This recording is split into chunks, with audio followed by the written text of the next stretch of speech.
Okay, everybody, game number 3, the deciding game in the best of 3 here at the Versasphere My Insanity Invitational. Let's take a look at the compositions that we see from both teams. The blue team, Team El Nexo, this time with Lucifron and his brothers with Stitches and Arthurs, the two warriors here. Stitches, of course, with a hook, a great move there. Vortex on the Arthurs. Arthurs just in general, a great warrior that we have in the game. That's one of the mostly banned, like, he's getting picked a lot if he is not banned. So the bans actually once again Brightwing and Karrigan, which means that we have the same bans in every single game of the best of 3. And well, for the rest of the team we see pretty similar lineups to what we've seen in the first two games. We have once again the Sonya as the Barbarian here, trying to be the initiator together with the Stitches, of course. Vala for the DPS. Enro has played a very good Vala so far. Whipshout didn't get his Malfurion this time. He is relying on the Rhaegar. Whereas we have for Team Empire, the Malfurion, BKB picked it away. Marco win once again on the Nazeebo. They did a couple of pretty nice ultimates in the last game, even though we saw Team El Nexo really focusing a lot on taking Marco win out of the fight immediately. Noodles can help him a bit with this, with the Tassadar and the shield. For Fabio, we have the Tyrael for the engage against Vala, for example. I guess that's going to be his primary target here, trying to just use the Judgment to take Enro out of the fight, interrupt that ultimate once that Enro uses it, and then drop the DPS here as fast as possible. Sevkaja is going for the Tychus once again. He played a great Tychus in both of the matches that we've observed, and it's most likely going to run for exactly the same thing. With Rhaegar, I would expect that given the team combination, we are once again looking at an ancestral healing Rhaegar and not a Bloodlust. It would probably be a completely different story if BKB would run the Rhaegar instead of the Malfurion. Given that we have Tassadar and Tychus on the team, Bloodlust would make a lot of sense for them to have that pushing power. It's a move that we see from Symbiote Gaming quite a lot in the US scene. But for now, once again, very, very solid lineup. Sonya can also, of course, start with the stun, with the leap, having the initiate here also with the Ancient Spear. Arthur's following it up. It's a very beefy lineup. On the damage side, don't want to say that it's going to be too low. Vala has a lot of DPS. We have Stitches with all the a lot of DPS, but it's a very beefy lineup if you think about it. In regards to the heals, we have Arthur's relying a lot on his healing abilities, Sonya as well. Only one healer in the team, and that's Rhaegar. He can really keep the team alive for quite a long time. Looks a bit different when we are going down and having a closer look at the team composition for Team Empire. Tyrael with the shields, Tassadar with the shield, Malfurion with the heals. Like, it's a pretty like it's not as beefy lineup as we see for Team El Nexo, but it has a lot of healing opportunity and also a lot of DPS here, with Tassadar with the storms, Nazeebo with the ultimate, also with the rest of his abilities, more of a mage character here, and the Tychus, of course, being one of the main DPS. So very solid compositions for both teams, and let's find out who is going to take this first best of 3 at the Versasphere Invitational, with the blue team starting to the left, Lucifron and his Spanish Armada. To the right side we have Team Empire. This is what it comes down to, ladies and gentlemen. Game number 3 in the best of 3 series. It's the 1-1 score. The series is tied. Who is going to take the victory and advance to the next round? Who will drop down in the loser bracket? If you want to have a look at the bracket, go to www.versasphere.net and check it out. All the links are up there. Also, future videos will be linked. But of course, you can also just simply subscribe to the channel if you enjoyed the game so far. Lucifron is running the lane solo in the middle, and we have solo mid also by Noodles, whereas down at the bottom we see the battle between Rhaegar and Vala for now, and then BKB and Sevka. All the way to the top it's Vortex and, well, it's a double warrior team with Vortex and Sonya going up against Tyrael. Fabio using that, and apparently it's a tri-lane now. We had Malfurion moving down towards the bottom together with Nazeebo and Sevka. This is Dragonshire, so it's all about getting those shrines, and especially in the competitive scene, this is going to be a great map to observe. I personally hate playing it. It's the worst map to play in a pubby, and you really need to have teams playing on this map, or communication is just so difficult. You need to coordinate very well to get the objectives and get those knights. An attempt to go for the tangling roots, but already dodged by a Whipshout and Enro.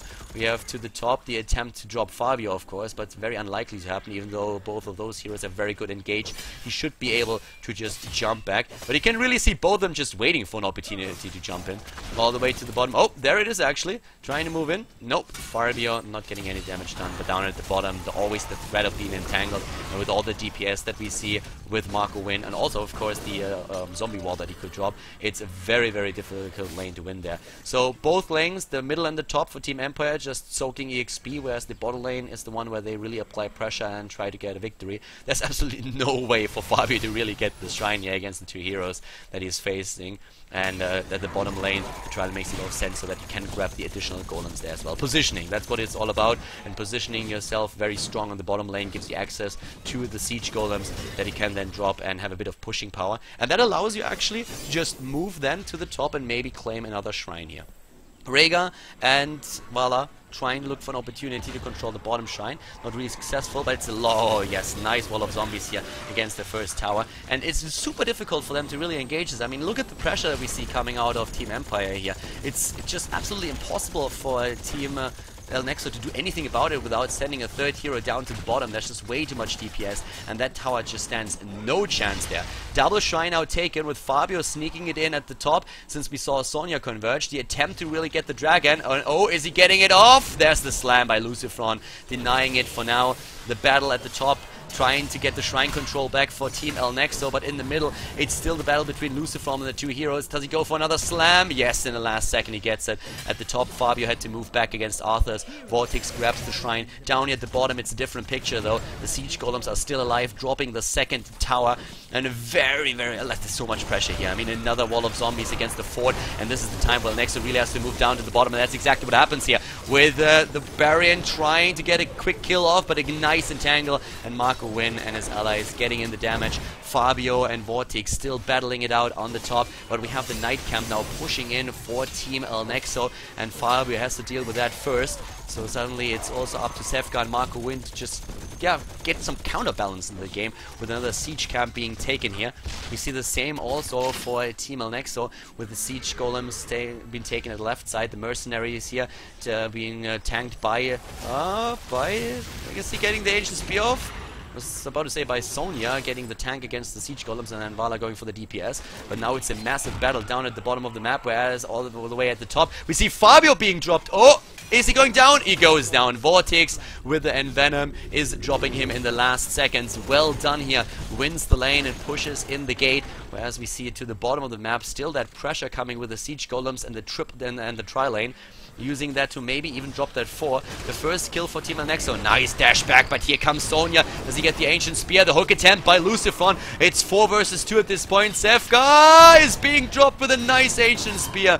We see Lolver60 jumping in and smashing him down quite literally, taking him on. Whereas Fabio is now attempting to best Vortex at the top lane, jumping in once more, pushing his opponent back, but the healing opportunities by Vortex just a bit too much. Double shrine now for the blue team, and Lucifron is moving in, trying to grab it. Doesn't really get it off before the bottom is already lost to BKB, who moved in with the Malfurion, but he wouldn't have gotten it anyways, since we already have Noodles and also Marco Win trying to just aim for the mid lane.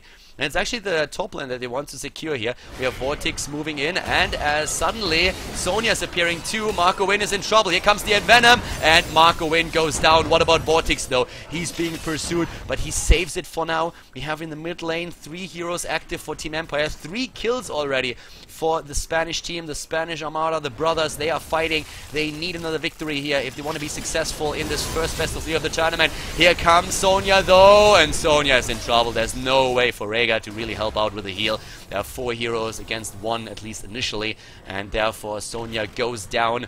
And we have still the middle being contested by 2 heroes for Team Elnexo. The bottom about to be secured by Vala. You need to soak up that experience, of course. Level 9 versus 9, and there's the 10.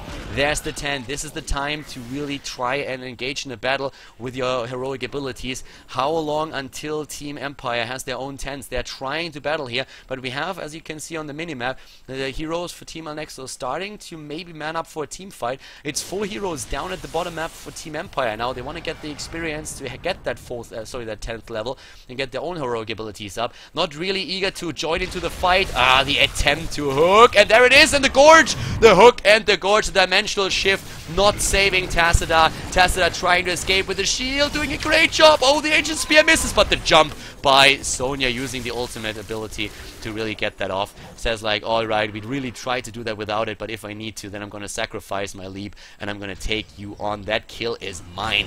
Middle of the map, and there's suddenly also the Dragon Knight for Team El Nexo. Still no 10 for Team Empire, and they are one hero down already. That kill on the Tassadar allowed the map control, and therefore not only both shrines but also the Dragon Knight being taken. Bam! That kick, punting him away. And oh my god, that hook against Zefka nearly hitting home there. But Lucifer not lucky enough, as the shield is trying to protect the fort for now. Another punt by Vortex. Any football player would be proud about that. The first towers are down, but at least for now Team Empire saves the fort. They are level 10 by now too, and of course that is for us an opportunity to look at the abilities again. And it's very similar to what we've seen so far. Ancestral Healing is taken. That's probably the most important thing to note here. We have the same build for the heroes that we've seen so far being used by Lover60 and also Enro. No really surprises there. The build's very, very similar to what happened in the last few games. I guess if we want to talk about a few changes, there's not really too much. That's basically exactly what you would expect from the heroes. So just have a close look at that in case you wanted to copy one of those builds, or just compare that for a second. But it's the same builds that they've been running throughout the entire best of 3, 4 versus 1 kill. Regards to the stats, we're also not going to look too long at those. Vortex is currently the one who leads the ranks here. He had that constant battle with Fabio at the top on the Tyrell, which really gave him the opportunity to just crank out all that hero damage, and Venom helping out a lot and even giving him a kill. With the healing power, we have Rhaegar with 9,000 leading the board. On the bottom, it's Malfurion who's trying to really use that for the blue team, but also for the red team, not really getting that off too much. But yeah, just a bit of an idea of what's currently going on here. So we have 4 heroes in the mid lane, and with a 5th joining them. They are really trying to look for an opportunity to drop that fort and engage in a team battle. The Knights are being taken here. At the bottom, they're trying to drop the Malfurion, and they get it, converge to the bottom lane as they saw an easy kill, casually taking it, and that is 5 kills versus 1 right now. Oh, they're going for this one here, though. And what happens now? Marco Wayne, is he going for the ultimate? Is he going? Yeah, it is the Ravenous Spirit. Look at the position for him. A great position for him. He goes up against the Rhaegar. Here comes the heals once again. The Ravenous Spirit going absolutely ham here. And we have also Thor and Odin being used, pushing the team back. Not killing anything, but bringing them very low in hit points, allowing Team Empire to grab the siege golems and pushing the team back for now. At the top, there's still a push with the Knights, and that push is doing already a lot of damage. So it was really a nice move, grabbing the Knights first, then going straight to contest the siege golem capture by Team El Nexo, and pushing them back with the Ravenous Spirit and the double ultimates on the Tassadar and the Tychus, doing just so much damage. Judgment against Vala, being hooked here. Vala going down. Nice moves here by the stun coming out by Sonya, jumping in. The save on Fabio, insane with the Malfurion heal. Tranquility being used here. And once again, we have Rhaegar being pushed back. One hero, Arthas, was at the top trying to contest the Knight push. The fort drops as a result. A great combined effort here by Team Empire, dropping a hero, dropping a fort, and making good use of Team El Nexo being split. Arthas had to go to the top. He needed to really do something against Knight push there, but therefore he was missing in the bottom battle. And there we have 4 siege golems already going straight at it, and with that, there's once again a lot of pressure against the wall here. We have El Nexo in a position where they need to react, and that might end up in another Dragon Knight for Team Empire, as we have Malfurion capturing bottom shrine, but the hero to the top maybe not fast enough. It looks like the one thing that El Nexo tries to do here is go straight for the middle and contest this position, and with 2 heroes currently missing, it's a team fight that they would be very eager to take. Both shrines now being controlled by Team Empire. They're going straight for the middle now. We have double hero at the top, soaking up some EXP, but if you really want to have the Dragon Knight, they need to go for the middle now. And they're trying to gather up here. The same is also true for El Nexo, so it's all about the positioning right now in this battle. Is maybe an early hook by Lucifer going to decide the outcome. We're going to find out in just a second. Zefka is in a position where he could be hooked. We have Marco Wind behind the tower already. Fabio with the Judgment could jump in. He looks for a target here. All of the heroes actually just waiting, lying in wait here, and there we go. It looks like it's gonna be the hook. No, Lucifer's still waiting. He's not really going for hook just yet, but maybe now. Hook and Gorge, that's what he's aiming for. He gets the hook, but he doesn't hit it.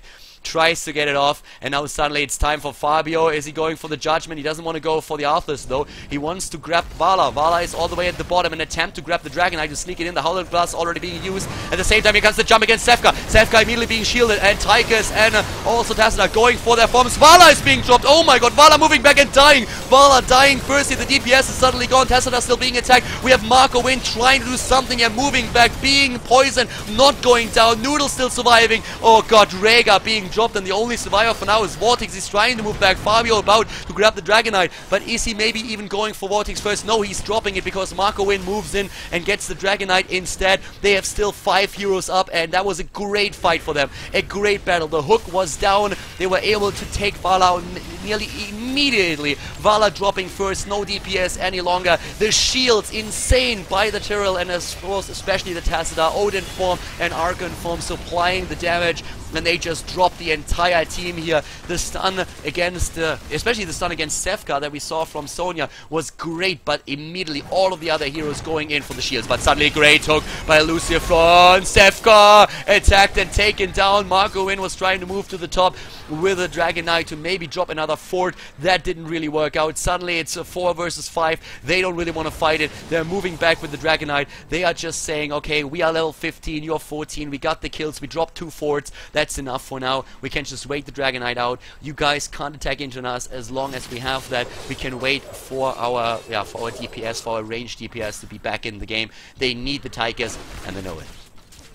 Team El Nexo is trying to go, to just close that gap in EXP, but the Dragon Knight is still up, and now they are moving all the way to the top again, since they realize that Stitches is at the bottom lane. Ravenous Spirit against the buildings. That's already a lot of DPS done right here, and without the Stitches, they don't want to engage. You can really see they're waiting for Stitches, but Tychus is back up again, and he's already moving back too. Ooh, Fabio needs to be careful. He's jumping back. Here comes the Entangle against Sonya, but it's time for El Nexo to push a bit. They're on 15, but the 16 talent is ready for Team Empire. You don't really want to engage on one of those crucial levels that we see when you have an additional talent on the opponent's team, and that's exactly what we're seeing here. 15 versus 16, you don't really want to go for it. That's just way too much potential for you running into a trap and being taken out here. So let's see how Stitches is just maybe even getting a hook off against this. I really doubt it. Doesn't have his team with him. Not really an opportunity. Siege Golems instead, trying to get the map control back. They have a few camps pushing. The Knights at the top are going to help Team Empire a lot. They are gaining a lot of map control, pushing the top, and at the same time trying to force a team battle at the bottom. Will really maybe even give them another fort, but it's Siege. It's basically Night Camp versus Night Camp. That's going to mitigate the damage once more. Are we going to see the hook this time? Ooh, a big little lag problem here. Interesting problem in a replay, but the attempted drop. There we go! Is he going for the gorge? And he moves back with the sprint. Gets the hook off this time. Fabio trying to jump back. No way to drop him. They were hoping for Sefka. Didn't get him. Odin form and also Archon. Judgment against Vala. Vala down again. Couldn't do anything in this battle. And just look at the HP on Lucifron and his teammates. Vortex is being dropped here. All the DPS focusing on him. He's down as well. The Rhaegar is caught. Is trying to escape here and is managing to pull it off. But Sonya also being pursued by not only Tyrell but also Sefka with the Odin form, getting another shot in there, and 3 heroes down. This could maybe even be, are they able to push through? I really doubt it. That's just too much still. We still have that fort here, and the death timers are not that big just yet, but 2 of those towers will drop. Fabio being hooked again, the immediate shield by Tassadar, and also his ability to just move back and heal is just, it's just not working out for Team El Nexo this time. They had some great engagements at the beginning. They had actually the initial, I think, 5 kills. It wasn't a 5 versus 1, but now it's 6 versus 9 kills, 17 versus 16, and another 4 golems moving in. We have also, of course, the opportunity to just converge to the top of the map and maybe get another Dragon Knight. That would be the 3rd already. But, well, maybe the bottom shrine is being contested. No, it's the middle where they are trying to take out the team. Fabio just jumping back in the last second. We have the DPS missing. Sefka is at the top. Oh, the fish hook here. Trying to get that long-range hook. against Team Empire, not succeeding with that. Now it's time to battle once again as Sefka joined up with the rest of his teammates, and they're gonna get a Dragonite. They're gonna get a free Dragonite here. They sent the Malfurion in. They want to have the DPS of Sefka, so they are switching places, and the Dragonite is on the move once again. It's 9 kills against 6. It's the last game in the best of 3 series. The tower all the way at the front being attacked. Here comes the Breath of Fire, using that too. We have Vortex and his teammates getting in position. They are trying to just somehow engage properly into this, but how do you do it? I mean, the fish hook is something that you can try and push off. A long-ranged hook could maybe give them the edge that they need here. Another attempted punt, getting the stitches. There's no Gorge being had. The jump against Marco Wynn, and immediately, oh, the judgment. Marco Wynn could go for the Ravenous Spirit, and there it is. The Ravenous Spirit, the ultimates of Tassadar, and also Tigers. Just look at the DPS there. He's trying to hunt down the Sonya, and so much already done with the drop on the Vala. Vala just not doing anything in this game. This is a really, really bad problem for them. DPS was focused down every single time, especially BKB on the Malfurion with the heals, and then Tigers just jumping in. All those interrupts against the Vala ultimate, and the immediate drop with the stun thanks to Fabio, just doing so much damage. 3 heroes down right now. They are completely annihilating the Spanish team here, dropping the last fort. Level 18 versus 16, 12 kills against 6. So much momentum now gained. Once that they get the combinations off, there's just no stopping Team Empire. They're in a great position here, doing an amazing job in those fights, just waiting it out patiently, getting into the Archon form, into the Odin form, and then of course the judgment against the Vala, always just completely negating the DPS of Vala. That's just so important for them. And Marco Wynn with the patience to just wait for an opportunity to drop the Ravenous Spirit. He gets so much damage in, in this last few fights. It's really absolutely insane. And it's always Sonya trying to drop the Nazeebo, but it's difficult. It's really difficult. He jumps in, it's a bit out of position, is being focused down and attacked as well. So it's very difficult to really get that composition off. The one thing where they were really trying to shine is with the long-range hooks and the immediate Gorge by Lucifron, using sprint to just move the hero back. But they always grab a hero like Tassadar, and that doesn't, sorry, like Tyrell, and doesn't really help them. The timer on the camp down here being announced by BKB. Empire is of course going to try and once again establish the map control and put the opponent's team in a very defensive position with just grabbing one mercenary camp after another. We see a similar strategy being pursued now by Team El Nexo. They are getting the Knightsy at the top with a push, but it's 6 forts against 2 down here at the bottom. Has already been taken, or does it? Yep.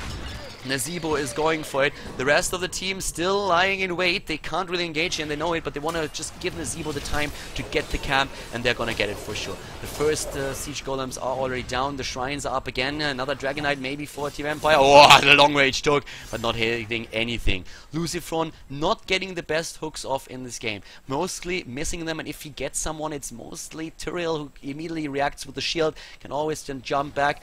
Bottom shrine has been taken. At the top we have a big push with the Knights going strong for El Nexo, and that's where we have BKB and his team now moving in. They want to have the shrine and they want to take down the Knights here. But El Nexo is trying for an opportunity. If they win a big team battle, it's level 20 against 17. It's kind of the worst position that we could see there for El Nexo. But if they maybe get a quick pick off, they could turn things around. They're already back on 18, but they don't have the 20s. Oh my god, they get noodles! Look at this dimension shift, saving his ass for now. And here we have Tassadar and the Odin form again. Odin is being dropped right away. We have Vala taken out though, and with Stitches now also being killed. It's a 3 versus 5. The Arthas doesn't stand a chance against this much DPS either. The Ravenous Spirit of Marco Wynn doing a great job once more, and at the beginning it really looked like they might be able to drop one of the heroes, but Tassadar with a dimensional shift escaping, and god, the grenade against Sonya. There's just no way. The body block is real.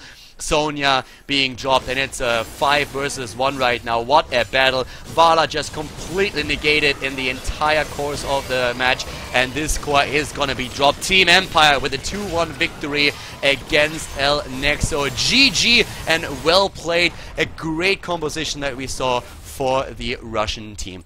As you can see here with the stats, Vala with 18,000 damage. That's nothing. That's absolutely ridiculous. There's no damage whatsoever. It's 5 kills. She was the main target, and I really feel sorry for Enro in this fight. I mean, every single time, what did we see? We saw Tyrell just jump in. Tyrell had such a hard-on for Vala the entire game. He went in with a judgment, and Vala just was completely pummeled in the face every single time. That's no damage whatsoever for Vala. Completely negated. Couldn't do anything in the battle. Arthur's with the most damage for the team here, but just look at the Nazeebo with 45,000. That Ravenous Spirit doing so much in this game. Also the siege damage here for Marco Win. We had Seth Kaja with 38,000, so very nice composition. The team composition just worked so much better for Team Empire. They had great engagements, they had very, very good calls here, and it worked so well for them. Looking at the 20 talents that we have for the team, it's once again the very mobile composition, with Nazeebo picking up the Bolt of the Storm. The same is true for the Tychus here, both of them very mobile with that. Tyrael with the Resurgence of the Storm for the quick revive. Tassadar with the additional enhancement of the Archon form, and of course Serenity here on the Malfurion, who did a great job with the healing. We have 45,000 healing here. Rhaegar on a respectable 43. But a great game here, great game 3 by Team Empire, doing a great job advancing now in the bracket. Keep in mind, check out versusphere.net if you want to see the bracket, if you want to know more about the tournament. For us, also important now, once again, guys, if you enjoyed the commentary of the last few games, hit that subscribe button, subscribe to the channel, and of course you can give the video a like if you enjoyed the games, and let me know in the comments what you thought about the best of 3 series. What are you looking forward next? What kind of compositions would you really like to see? Which hero impressed you the most in this particular game? Who do you think did the best job here and contributed to his team's victory? That's it for now for our first best of 3, and we're gonna have another one in just a few days. So check out the YouTube channel on a regular basis. I'm gonna see you guys then. Have a great day, and I really hope that you enjoyed the matches. So see you later. Bye bye.